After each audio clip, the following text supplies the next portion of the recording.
Women's day special आज आपल्यासोबत आहेत professor Manjusha Sarnobat ma'am. So let's welcome her आणि आज आपण त्यांची जर्नी जाणून घेऊया and her powerful message to all the womens out there. So let's welcome ma'am. Welcome. Thank you Siddhi for inviting me. Ma'am माझा पहिला प्रश्न आहे, तुम्ही एक सक्सेसफुल प्रोफेसर आहात. ऑफकोर्स तुमची जर्नी सोपी नव्हती. मग तुमच्या करिअरच्या सुरुवातीला असा कोणता प्रसंग होता ज्याने तुम्हाला खूप शिकवलं? प्रसंग बरेच आहेत, पण अगदी लक्षात राहण्यासारखा किंवा आज शेअर करण्याचा आहे की माझं सगळं शिक्षण लग्नानंतर झालं. आणि ज्यावेळी मी डिप्लोमाला शिकत होते त्यावेळी मी प्रेग्नंट राहिले आणि त्यानंतर आता प्रश्न पडला की आता पुढे काय करायचं. त्यावेळी माझ्या सासूबाईंनी मला पाठिंबा दिला. त्या म्हणाल्या तुम्ही मुलाला जन्म द्या, बाळाला जन्म द्या, जन्मानंतर मी त्याची आई. मग हा जो ही जे इन्सिडन्स होता तो माझ्यासाठी अतिशय लाईफ टर्निंग इन्सिडन्स होता. मला भक्कम पाठिंबा सासूबाईंचा होता. मॅम आजकालच्या जगात जर महिलांना मेंटली स्ट्रॉंग व्हायचं असेल तर कोणत्या त्या 3 गोष्टी आहेत ज्या अतिशय महत्वाच्या आहेत? शिक्षण हा अविभाज्य त्याच्यातला भाग आहे. ओके. दुसरं त्यांनी सामाजिक कार्यामध्ये रस घेतला पाहिजे आणि तिसरं त्यांनी इंग्रजी भाषेवर प्रभुत्व मिळवलं पाहिजे. कम्प्युटरमध्ये मास्टर झालं पाहिजे. या गोष्टी आज बेसिक मध्ये आल्यात. पूर्वी त्या अगदी जादाच्या गोष्टी म्हणून आपण कन्सिडर करत होतो, पण आता त्या अगदी आवश्यक गोष्टी म्हणून आलेल्या आहेत. मुलींनी याच्यामध्ये पारंगत व्हायलाच पाहिजे. मॅम तुम्ही तुमचे वेट लॉस, तुमच्या ट्रान्सफॉर्मेशन जर्नीमध्ये कॉन्फिडन्स खूप महत्वाचा रोल प्ले करतो आणि माझ्या अजूनही लक्षात आहे आपण खूप छान कॉन्व्हर्सेट केलं होतं की कसा कॉन्फिडन्स बूस्ट करावा. Important is mindset in your journey. Yes yes. Confident मी लहानपणापासूनच आहे आणि ते आहेच माझ्या. तर आणि वेट लॉस जर्नीमध्ये म्हणाल तर मी ह्याच्या आधी बरेच प्रयत्न केले, होत नव्हते. पण आता असं होतं की करेंगे या मरेंगे ह्या स्टेजवर मी ते अगदी मनावर घेतलं. घरातली पण लोक मला सांगायचे की करा वेट लॉस, घ्या, मनावर करणं शक्य आहे. घरातल्यांनी मला मोटिवेट केलं आणि मी यावेळी अगदी ठरवून पूर्ण केलंच. जर तुम्हाला 18 वर्षाच्या स्वतःला एखादी ऍडवाइस द्यायची असेल तर ती काय असेल? मुलींनो जागं व्हा. या फसव्या जगात त्या टेलिव्हिजन माध्यमात जास्त अडकू नका. स्वतःवर काम करा, स्वतःला डेव्हलप करा, आरोग्याकडे लक्ष द्या, चांगलं खावा, प्लस स्वतःची पर्सनॅलिटी डेव्हलप करण्याकडे लक्ष द्या. पर्सनॅलिटी म्हणजे आजकाल लोकांना वाटतं की चांगला रंग, गोरा रंग, चांगली figure, this is not personality. Personality म्हणजे पर्सन प्लस ॲबिलिटी.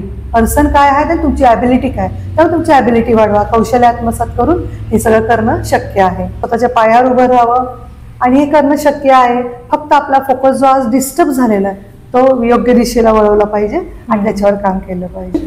आजकालच्या सोसायटीने ना एक बेंचमार्क ठेवलेला आहे की यार मुलींनी कायम परफेक्ट दिसलं पाहिजे, फिटच दिसलं पाहिजे, सुंदरच दिसलं पाहिजे. इव्हन तुम्ही बॉलिवूडमध्ये पण बघा, ऍक्ट्रेसेसला रोल्स त्यांच्या बॉडी फिगरवर बघून मिळतात. So what's your opinion and how can you inspire those girls who are unhappy about their body and looks? सुंदरतेची मला असं वाटतं की व्याख्या बदलली आहे. सुंदर म्हणजे मला असं वाटतं की सुंदर मुलींनी मनानं असावं. आपण आज एक्सटर्नल अपिअरन्सला खूप महत्व देतोय आणि ह्याला कारणीभूत टेलिव्हिजन माध्यम आहे. तिथेच दाखवलं जातं सुंदर म्हणजे चांगली स्किन, गोरापान रंग, फिगर चांगली, त्याच्यासाठी हे प्रोडक्ट वापरा, ते प्रोडक्ट वापरा. आणि आतून तुमचं आरोग्य चांगलं असो नसो पण बाहेरून मात्र तुम्ही चकचकीत दिसलं पाहिजे. हे सौंदर्य नाहीच.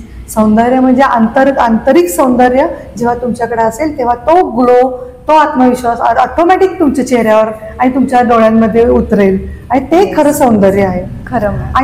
आणि बॉलिवूड वगैरे म्हटलं तर त्याच्यामध्ये सुद्धा बरीच आपण सरोज खान सारखं व्यक्तिमत्व, त्या स्वतः किती जाड होत्या तरी ते चांगल्या डान्सर होत्या. बरोबर. आणि आहेत असं काही नाही. स्वतःला ऍक्सेप्ट करा जसे आहात तसे आणि स्वतःवर काम करा, कौशल्य आत्मसात करा आणि तुम्हाला कुठला पर्याय जगात राहता कामा नये इतकं तुम्ही स्वतः डेव्हलप व्हा, जेणेकरून तुम्हाला कुठं बोलवणं येईल, अपॉर्च्युनिटी येईल तेव्हा तुम्हाला कुठलेही जात, तुमचं वय, तुमचा रंग, तुमची उंची, तुमची जाडी हे कुठेही कन्सिडर केलं जाणार नाही. फक्त आणि फक्त तुमचं कौशल्य बघितलं जाईल आणि त्याच्यासाठी तुम्हाला मोबदला मोठ्या प्रमाणात मिळून जाईल. तर त्याच्याकडे लक्ष द्या. रादर तुम्ही केमिकल लावून तात्पुरता गोरा रंग मिळवण्यापेक्षा, सुंदर होण्यापेक्षा या सुंदरतेकडे जास्त लक्ष द्या. इंटरनल ब्युटी खूप इम्पॉर्टंट. येस, तीच खरी ब्युटी. मंडळी आपल्या मॅम ज्या आहेत त्या कृष्णाच्या देखील खूप मोठ्या भक्त आहेत. सो मॅम एखादी गोष्ट, एखादा कोट जो तुम्हाला कृष्ण भगवानच्याकडनं खूप आवडतो भगवद्गीतेमध्ये 700 श्लोक आहेत. येस.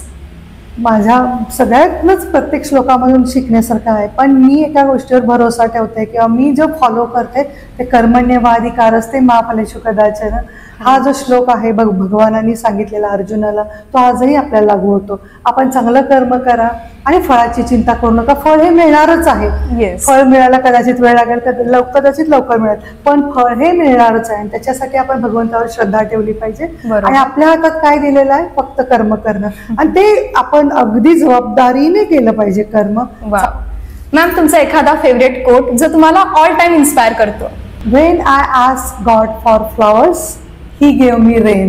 की याचा अर्थ असा आहे की जेव्हा मी देवाला सक्सेस किंवा यश किंवा सुख मागितलं, तेव्हा देवानं मला डायरेक्ट ते न देता मला रेन दिलं. म्हणजे मला ऑपॉर्च्युनिटीज दिल्या, मला अडचणी दिल्या, आणि त्याच्यातून मी शिकून मला हवं ते सगळं मिळवलं. म्हणजे मला रेन मधून फ्लॉवर तयार करता आले. हेच देव डायरेक्ट तुम्हाला देत नाही. देव तुम्हाला ऑपॉर्च्युनिटीज देतो आणि how to convert that opportunities in success. तुमचे मनापासून आभार. तुम्ही आमच्या पॉडकास्टवर आला. खूप छान आपलं बोलणं झालं. Thank you very much ma'am. Thank you Siddhi. Yes.